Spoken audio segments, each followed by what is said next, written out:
Sôn am swyddi. Rôl Triniwr Cŵn. Dyma Gareth, ac mae'n driniwr cŵn, a dyma Hunter ei gi. Mae Gareth a Hunter yn gweithio i Heddlu Gwent, ond mae Trinwyr Cŵn hefyd yn gweithio i'r fyddin, cwmnïau diogelwch a gwasanaethau achub. Mae Gareth yn mynd i ddangos i chi rhai o'r pethau mynd ei gwneud yn ystod ei ddiwrnod gwaith, felly ffwrdd â ni.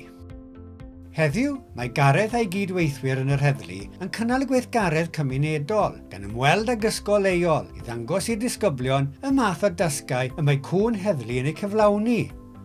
Yn ogystal â Hunter, bydd y cŵn heddlu, Neo a Hades hefyd yn cymryd rhan.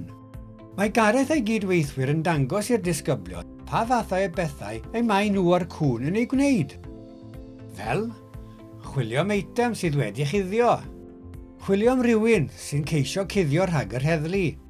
Atal rhywun sy'n ceisio rhedeg i ffwrdd rhag yr heddlu. Mae pob triniwr yn rhoi cyfarwyddiadau mewn modd tawel i'w cŵn. Pan fydd y cŵn wedi gwneud ei tasgau, rhoddir tegain iddyn nhw i gyd, fel gwobr.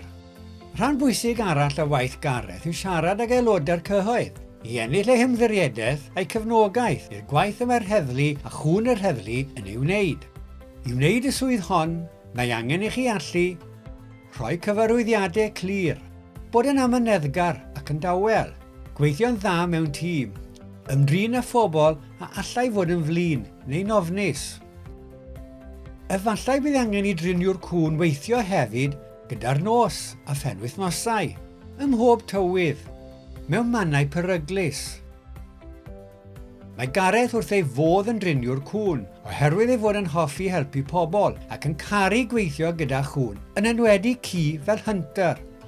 Os hoffech siarad am eich opsiynau neu ddarganfod mwy am swyddi, cysylltwch â chynghorydd gyrfaoedd. Cysylltwch â ni yn Gymraeg neu Saesneg, dros y ffôn ar 0800 228 4844, neu ar we sgwrs ar ein gwefan yn gyrfacymru.lliw.cymru. E-bostiwch ni ar post@gyrfacymru.lliw.cymru a dewch o hyd i ni ar y cyfryngau cymdeithasol ar Instagram, X, YouTube, Facebook a LinkedIn.